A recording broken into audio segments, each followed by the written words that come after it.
Hola, hola, Hola, hola, hola Gaby. hola Luis. Sí, qué bendición poder estar nuevamente aquí Ujú. compartiendo la palabra de Dios y para todas aquellas personas del pueblo de Dios y los que también nos escuchan en muchos lugares, que Dios los siga bendiciendo, que su gracia los siga llenando y que esta palabra les pueda servir de mucho en todo lo que puedan hacer con sus vidas. Así es. Hay cosas, Luisito, hay cosas que hacemos tan habitualmente que terminamos asociándolas con la clase de persona que somos. Ujú. Cumplimos, ayudamos, trabajamos, servimos, tomamos buenas decisiones y todo eso puede decir mucho de nosotros. De hecho, muchas veces son nuestras acciones las que otros utilizan para describirnos. Lo que hacemos se convierte en evidencia de nuestra responsabilidad, nuestras prioridades, nuestro carácter e incluso aquello que consideramos importante. Con el tiempo, nosotros mismos podemos llegar a sentir que esas acciones hablan por sí solas, que basta con mirar lo que hacemos para saber quiénes somos. Pero no siempre lo visible cuenta toda la historia. Y quizá, solamente quizá, ahí haya algo que todavía no hemos visto. Sí, y es que es tan importante porque nosotros debemos entender, cuando Jesucristo vino a nuestro corazón, definitivamente tuvo que haber un cambio, si no, nuestra vida, lo que vino a nuestro corazón o a nuestra mente fue una información que nos gustó por un tiempo, pero luego después no sabemos ni qué hacer con ello. Sino que nosotros debemos entender que la vida que Jesucristo nos da está ligada al 100% a lo que hacemos. Es decir, en la naturaleza y en todas las cosas, cada cosa tiene una forma de actuar por su naturaleza. Los animales, las aves, todas tienen una forma de actuar por su naturaleza y el ser humano por su naturaleza. Cuando se apartó de Dios, cuando se apartó de la presencia de Dios, también actuó de una forma, por su naturaleza. Es decir, antes de pecar, el ser humano tenía una naturaleza que tenía una comunión perfecta con Dios. Caminaba, actuaba, se movía conforme a las reglas que Dios había establecido. Pero una vez que pecó, la cosa cambió, dio vuelta, dio un giro, y el ser humano comenzó a actuar de la forma en la cual ahora la naturaleza que tenía le manejaba y le inspiraba o le movía de acuerdo a lo que él pensaba que era lo mejor. Y eso es importantísimo porque nosotros, por lo que acabas de decir, pareciera que lo que hacemos es natural, ¿verdad? Todo lo que hacemos, todo lo que el ser humano hace es natural, pero tenemos que examinar qué lo produce, qué es lo que nos hace hacer cosas en nuestra vida. Y eso es sumamente importante porque muchas veces el cristiano no se ha dado cuenta que tiene una nueva naturaleza, para empezar. Uh-huh. Eso me lleva a algo para pensar. Uh-huh. Podemos ver a dos personas que terminan su día de trabajo. Uh-huh. Una de ellas revisa su agenda y descubre que logró realizar una gran cantidad de actividades y la otra solamente alcanzó a realizar 3.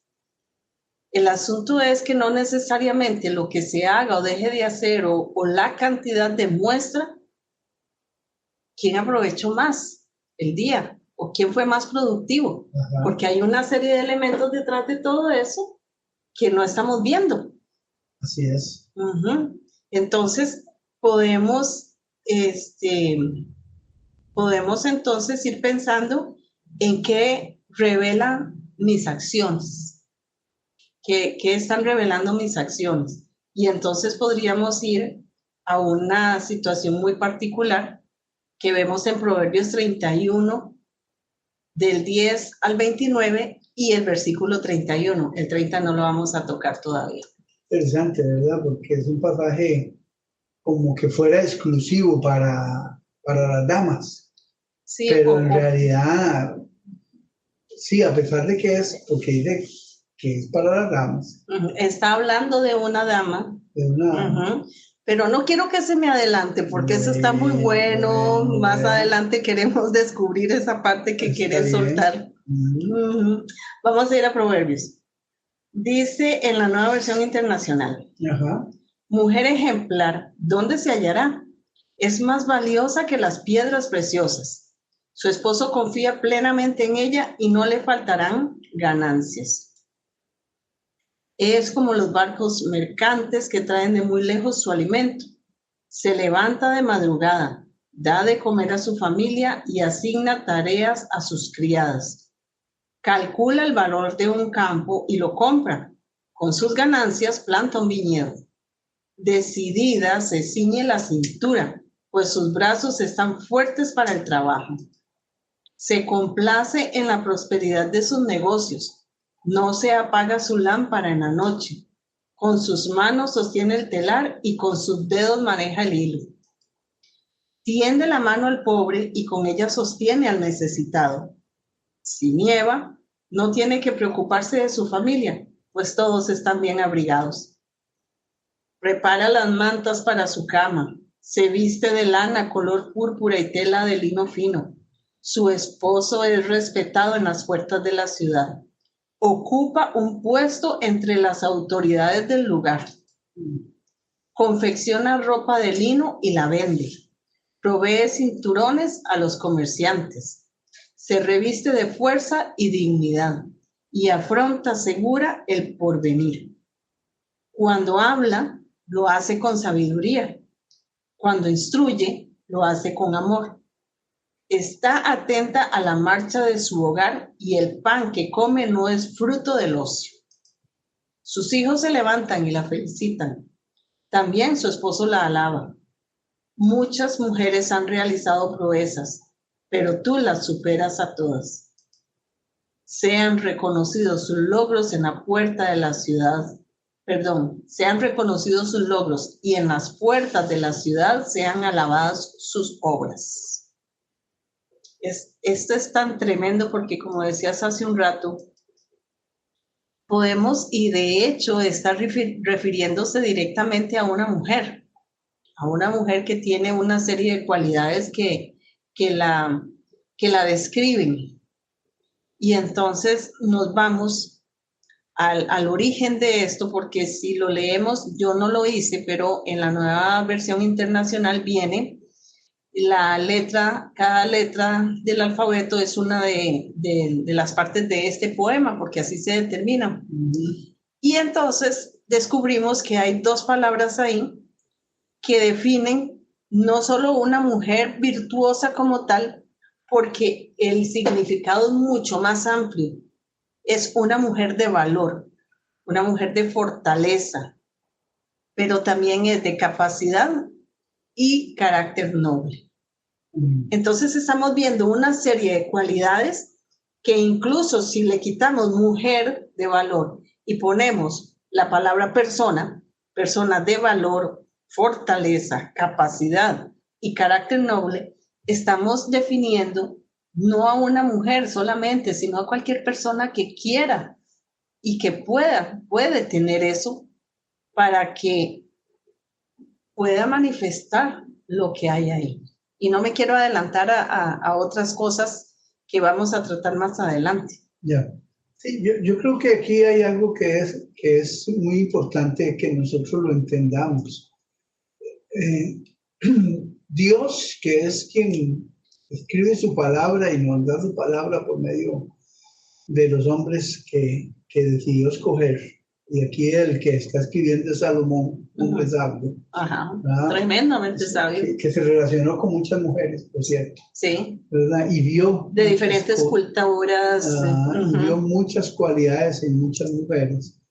Hablaba de algo tan interesante que en este poema tan bello presenta, la primera cosa es que aquella mujer que tiene tantas cosas buenas, es una mujer que ha tenido una relación muy linda con Dios, porque luego lo dice más adelante con lo que acabas de leer, ¿sí? Que es una mujer que teme a Dios.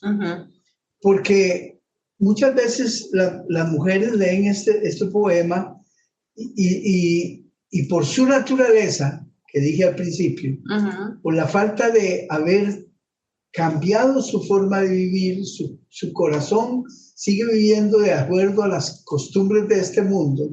Lo que mira en este poema es una mujer esclava, una mujer que tiene que hacer un montón de cosas como para ganarse el respeto de alguien, o para ganarse un puesto en la sociedad, o para ganarse algo.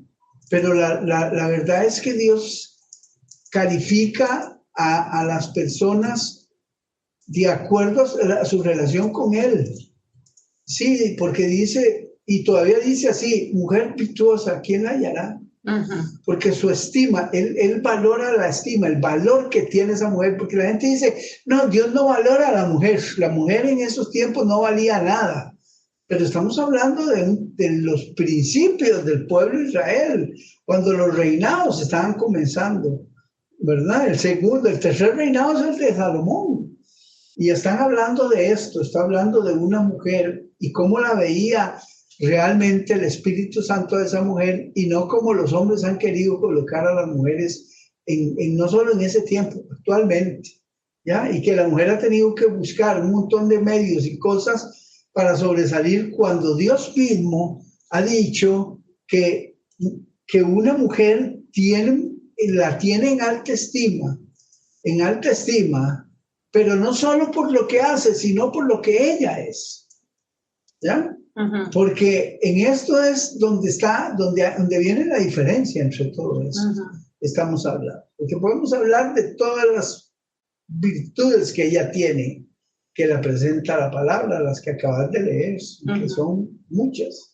Sí, de hecho, la palabra que se deriva ahí, la palabra que sobresale en ese poema tan hermoso, es una palabra del hebreo que se pronuncia Eshet Hajil, como la J, y es eso que trataba de explicar hace un rato, que es una mujer de valor, de fortaleza, capacidad y carácter noble. Lo interesante es que esta descripción la está dando antes de describir todo lo que hace. Tiene una diversidad de acciones, pero si nos ponemos a pensar qué revelan acerca de ella, hay un montón de cosas, hay diligencia, hay iniciativa, hay prudencia, previsión, responsabilidad, generosidad, fortaleza, sabiduría, un montón de cosas. Sus acciones hacen visibles las cualidades que ya reconocemos en su manera de vivir, porque al final dice, sus obras son reconocidas y alabadas, y eso no lo podemos negar. Una persona con semejantes cualidades no pasa desapercibida. Pero hay una preguntilla por ahí, ¿son sus acciones las que producen su virtud o están mostrando algo que hay en ella? Sí, eso es lo interesante de todo lo que el Espíritu Santo nos escribe, porque el Espíritu Santo siempre está buscando más allá de la simpleza de lo que se ve. Exacto. ¿Verdad? Sino que es ¿por qué una persona reacciona como reacciona? Sí, exacto, porque lo que hacemos revela quiénes somos. Así es. Porque esta persona reacciona así y no reacciona de otra manera.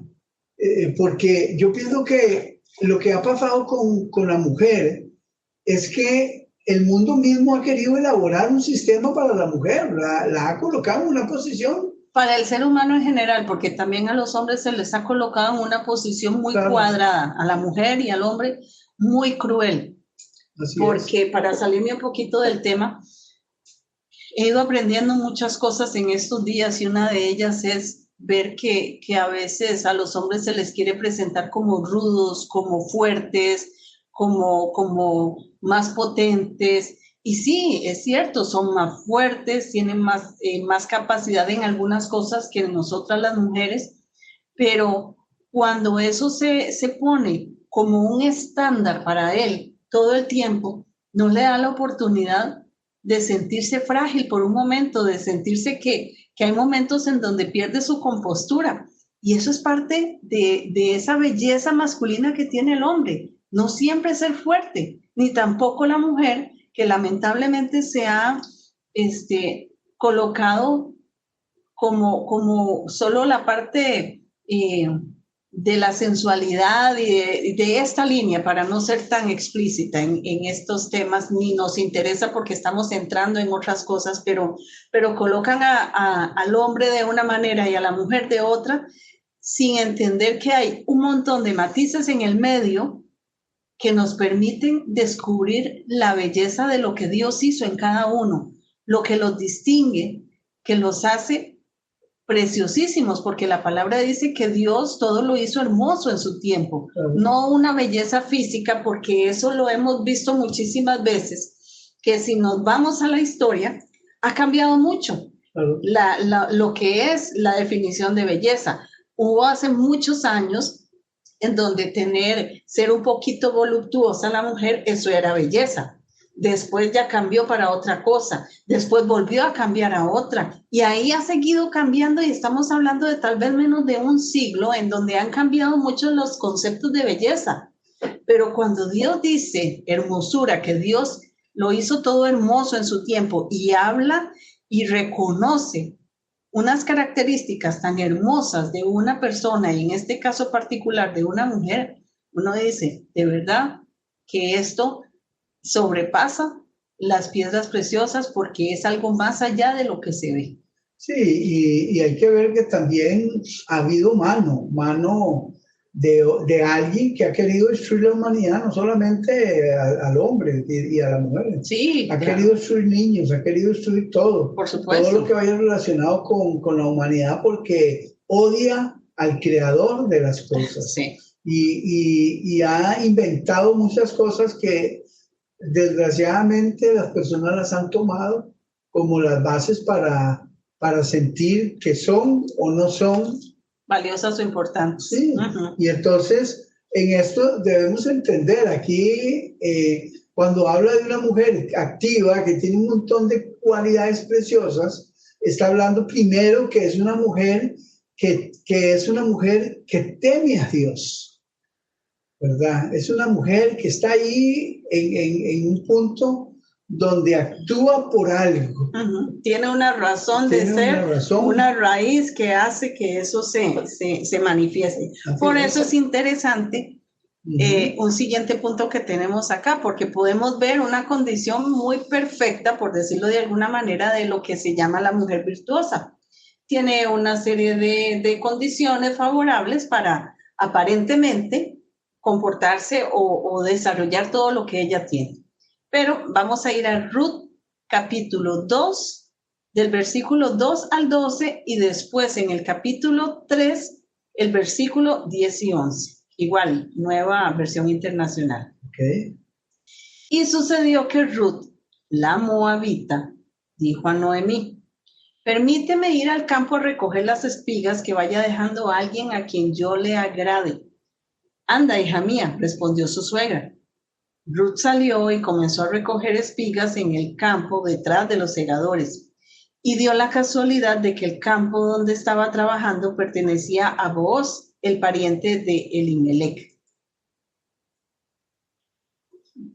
Esposo. Que era esposo, sí, era familiar de ellos. En eso llegó Booz desde Belén y saludó a los segadores. Que el Señor esté con ustedes, que el Señor lo bendiga, respondieron ellos.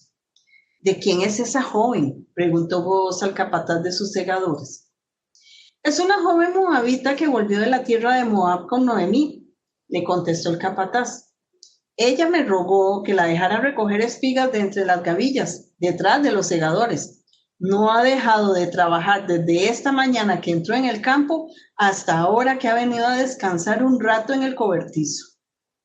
Entonces Booz dijo a Ruth, escucha, hija mía, no vayas a recoger espigas a otro campo ni te alejes de aquí. Quédate junto a mis criadas. Perdón. Okay. Me conmovió. Sí. Me conmovió esta escena, perdón. Fíjate bien en el campo donde se esté cosechando y síguelas. Ya les ordené a los criados que no te molesten. Y cuando tengas sed, ve a donde están las vasijas y bebe del agua que los criados están sacando. Ruth se inclinó, se postró rostro en tierra y exclamó: ¿cómo es que le he caído también a usted hasta el punto de fijarse en mí siendo solo una extranjera? Ya me ha contado, respondió Booz, todo lo que has hecho por tu suegra desde que murió tu esposo.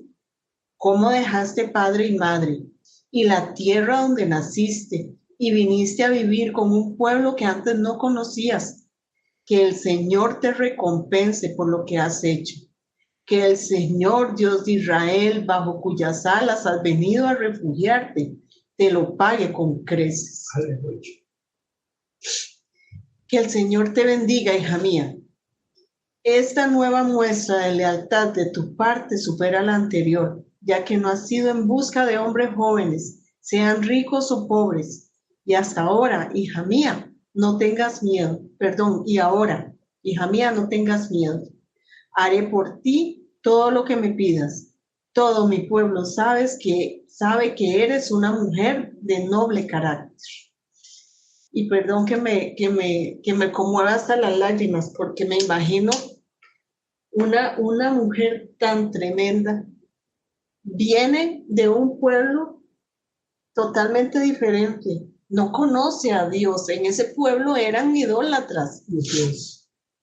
Y ella decide renunciar a todo eso para venirse con una que ya no era ni su suegra, porque el esposo había fallecido. Así es. Y cuando Noemí las despide, a las dos damas que habían sido las esposas de sus hijos, ella le dice: no me pidas que te deje, porque donde tú vayas yo iré. Tu Dios será mi Dios y tu pueblo será mi pueblo. Así es. Entonces, sí, qué ejemplos más interesantes, ¿verdad? Poderosos y tan contrastantes, porque vemos que Ruth es viuda, extranjera, y vive en circunstancias muy distintas de cómo estaba la mujer virtuosa. Sus acciones revelan iniciativa, revelan fidelidad, diligencia, generosidad. Ella no esperó para preguntarle a Noemí qué podían hacer. Tal vez habían conversado, tal vez dijeron alguna cosa, pero ella no se quedó sentada esperando a ver qué pasaba, sino que fue y actuó. Y entonces, ¿qué pasa? A pesar de que lo hizo en silencio, porque ella no lo hizo para recibir ningún reconocimiento, estaban en una condición terrible. Vos reconoce públicamente la manera en que ella estaba viviendo. Y entonces, el Proverbios 31:10, que llama a aquella mujer Shayil, o Shayil, la expresión hebrea traducida como mujer virtuosa o noble, la vemos en Ruth 3:11, que utiliza exactamente la misma expresión, Eshet Shayil. La escritura reconoce valor en dos mujeres cuyas vidas y circunstancias son muy diferentes, porque Ruth no necesita reproducir las acciones de la mujer de Proverbios 31 para ser reconocida de esa misma manera. De hecho, ni conoce nada de esto.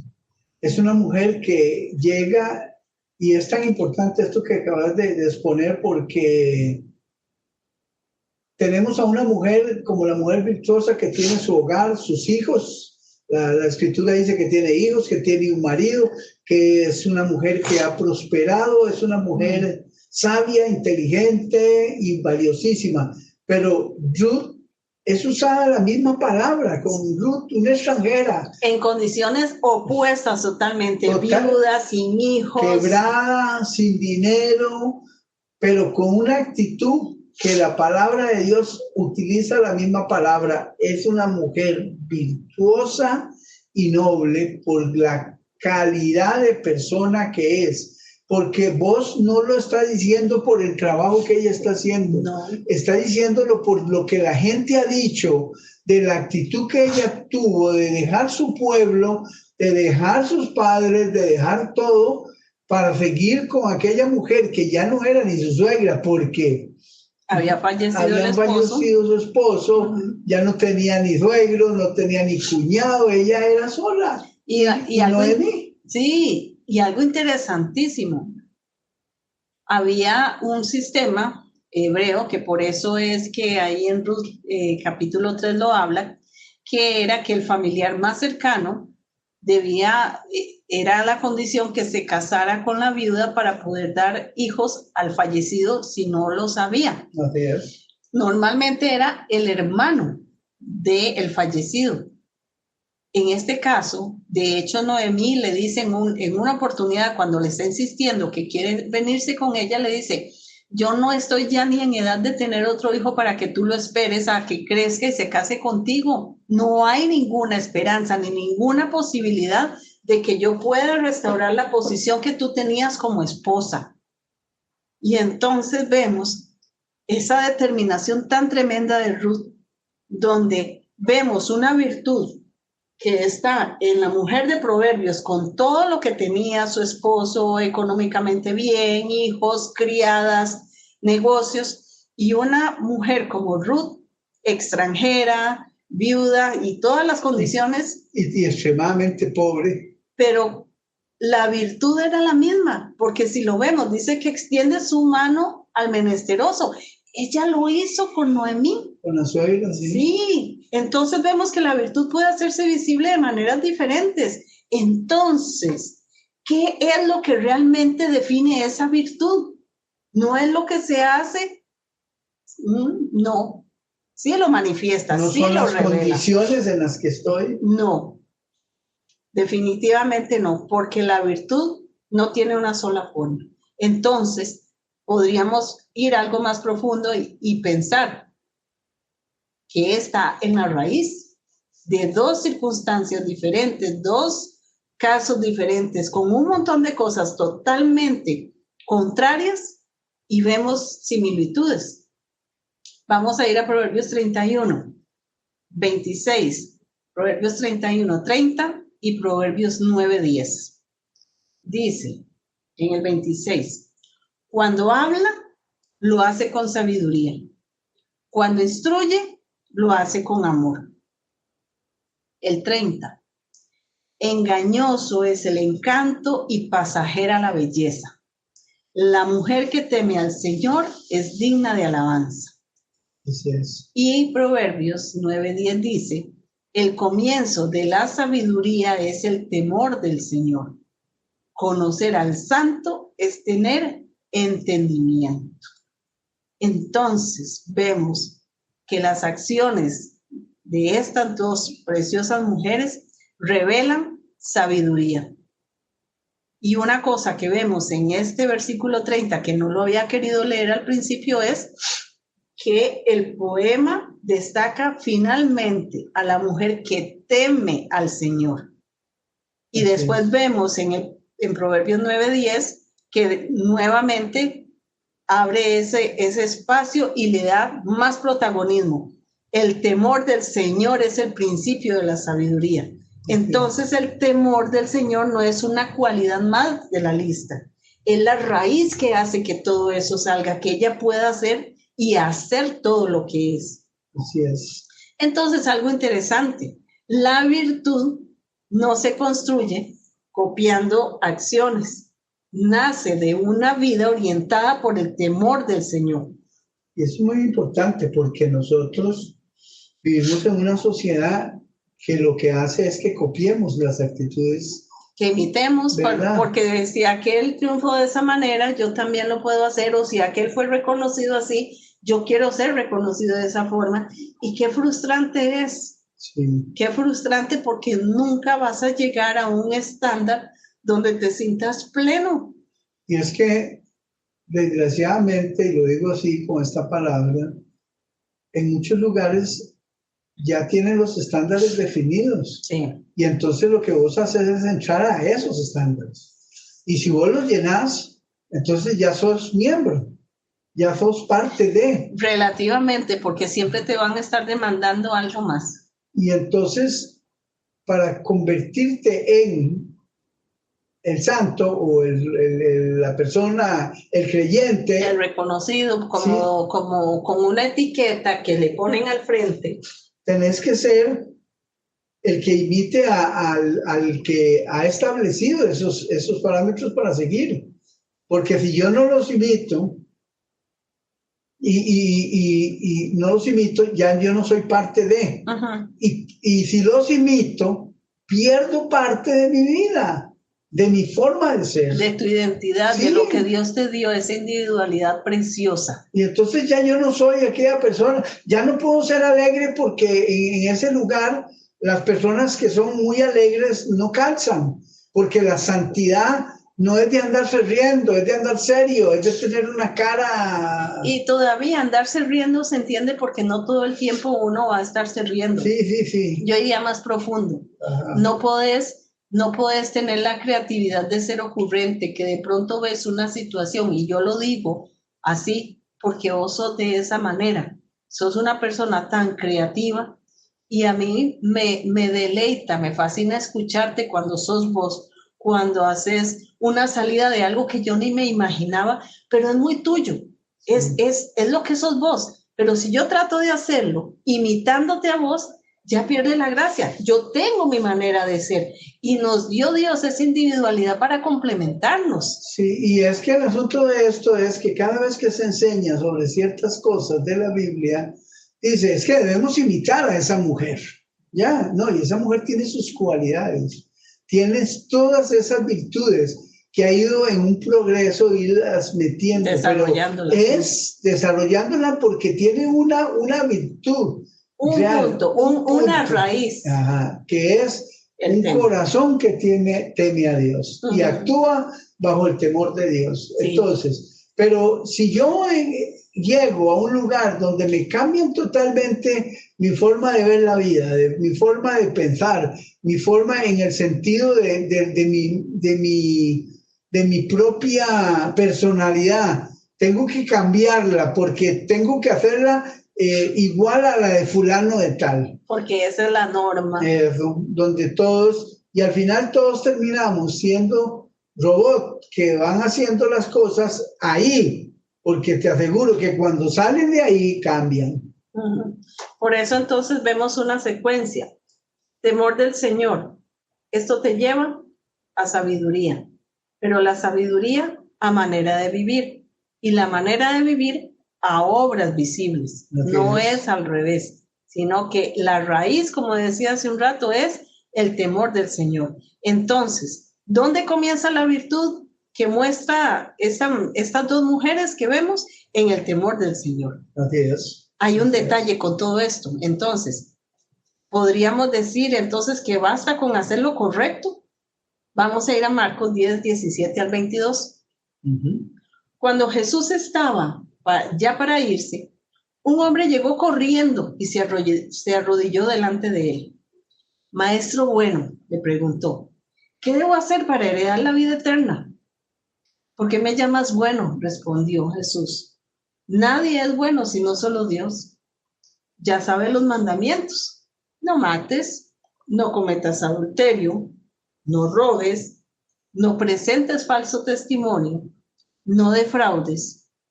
Honra a tu padre y a tu madre.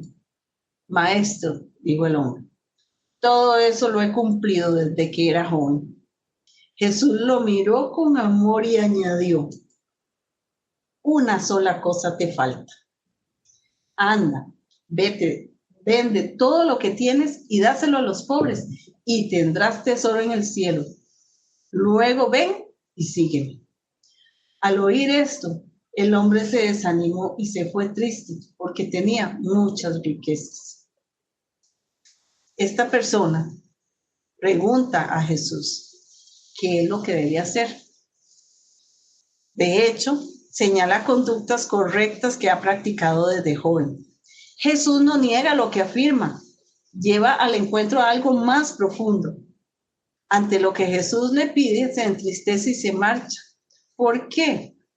Porque las acciones correctas pueden ser reales y aún así no mostrar todo lo que hay en nuestra vida, lo que hablábamos hace un momento de la raíz. Por eso no basta con mirar lo que hacemos, necesitamos permitir que nuestra vida sea examinada.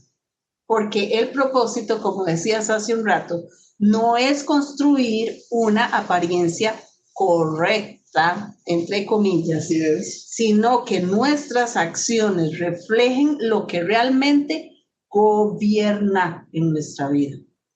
Así es. Ese es el punto. Entonces, cuando vemos todo esto, nos damos cuenta que hacer lo correcto no está mal, pero no elimina la necesidad de examinarnos. ¿Por qué lo estamos haciendo? Yes. ¿Por qué? Porque una vida sabia comienza en el temor del Señor y se refleja en nuestras acciones, indistintamente del carácter que Dios nos ha dado. Puedo ser muy jovial, puedo ser muy creativo, puedo ser explosivo, pero también puedo ser serio, puedo ser apasionado en las cosas de querer que se hagan de cierta forma, pero el asunto es que la sabiduría empieza en el temor del Señor, indistintamente de cómo Dios me haya regalado el carácter precioso que me dio. Entonces, llega la pregunta, ¿qué muestran mis acciones acerca de cómo estoy viviendo delante de Dios? ¿Qué muestran? ¿Están mostrando apariencia? ¿Están mostrando a alguien que trata de llenar su vida con muchas cosas para que digan qué persona más correcta? ¿O qué están mostrando?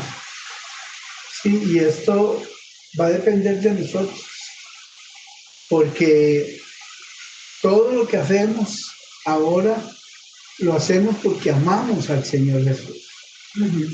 Porque Él es el que ha hecho que tengamos una nueva naturaleza, y con esa nueva naturaleza todas esas cosas bellas que vemos en la mujer virtuosa y en Ruth y en todas esas cosas es porque hubo un cambio, hubo algo que abrió nuestros ojos y nos hace ver las cosas diferentes. Tuvo que haber algo en la vida de Noemí o en su familia que a Ruth le llamó la atención. Sí, porque ella dijo, yo quiero ser como tú eres, tener tu Dios, vivir como ustedes viven. Sí, cambió aquello por lo cual había vivido toda una vida, hasta ser una mujer ya para casarse. Y descubrió que no era simplemente ser un israelita.